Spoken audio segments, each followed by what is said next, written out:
ঢাকার সবচেয়ে ব্যস্ত জনপদের মধ্যে মগবাজার একটি পরিচিত নাম।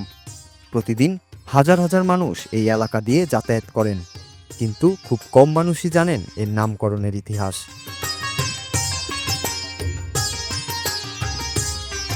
মগবাজার নামটি এসেছে বহু পুরনো এক রোমাঞ্চকর অধ্যায় থেকে, যা জড়িয়ে আছে ভয়ঙ্কর সমুদ্র যোদ্ধা ও জলদস্যুদের সাথে।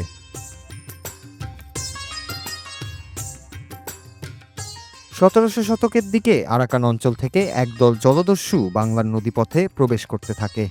এদের বলা হতো মগদস্যু। তারা হঠাৎ আক্রমণ চালিয়ে মানুষকে ধরে নিয়ে যেত দাস হিসেবে বিক্রি করার জন্য। পাশাপাশি লুণ্ঠন করত ধান, সোনা রূপা, এমনকি গৃহপালিত পশু পর্যন্ত। এই ভয়ঙ্কর দস্যুদের কারণে তখনকার ঢাকার মানুষ আতঙ্কে দিন কাটাতেন। মুঘল শাসকরা এই আতঙ্ক ঠেকাতে নানা ব্যবস্থা নেন। সুবেদার ইসলাম খান ঢাকার প্রতিরক্ষা জোরদার করেন এবং নদীপথে দুর্গ নির্মাণ করেন। পরবর্তীতে সুবেদার শায়েস্তা খান নৌবাহিনী গড়ে তুলে মগ ও পর্তুগিজ দস্যুদের ঘাঁটি ধ্বংস করেন।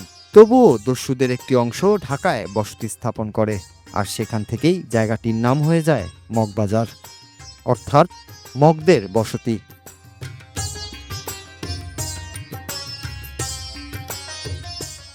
ব্রিটিশ আমলে মগবাজার ধীরে ধীরে দস্যুদের আড্ডা থেকে শহরের গুরুত্বপূর্ণ আবাসিক এলাকায় রূপ নেয়। পাকিস্তান আমলে এখানে স্থাপিত হয় বিখ্যাত ওয়্যারলেস গেট, আর বর্তমান সময়ে মগবাজার পরিণত হয়েছে ঢাকার অন্যতম বাণিজ্যিক ও জনবহুল এলাকায়। তবে হাজারো মানুষের চলাচলের ভিড়ে আজও লুকিয়ে আছে এর অতীতের ভয়ঙ্কর ইতিহাস, যা অনেকের কাছে আজও অজানা। Nur Raju, Bangla TV news desk.